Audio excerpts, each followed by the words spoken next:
If you just bought a Firestick and expected live TV channels to automatically appear as soon as you plugged it in, you're definitely not alone. This is one of the most common misunderstandings among new Firestick users.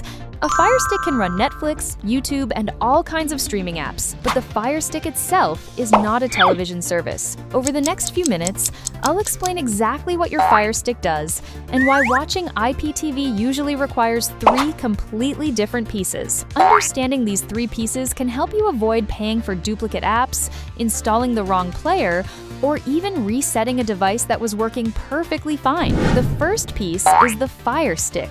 A Firestick is a small streaming device that connects to an HDMI port on your TV. It connects to the internet, runs apps, and displays video on your television. But it doesn't come with its own TV programming. Just like buying a new smartphone doesn't automatically give you a Netflix subscription. The second piece is the player. TVMate, IPTV Smarters, and XCIPTV are all examples of IPTV players. The player organizes channel categories, displays the electronic program guide and your favorites, and plays the video on your screen. But most players are empty when you first install them. That doesn't mean the app is broken, and it doesn't mean you installed it incorrectly. It simply means the player hasn't been connected to a compatible television service yet. The third piece is the IPTV service. The IPTV service provides the programming and your login credentials. Once you enter the correct information into a compatible player, the app can load the channels, program guide, and any other content included with your service. Think of it like a traditional television setup.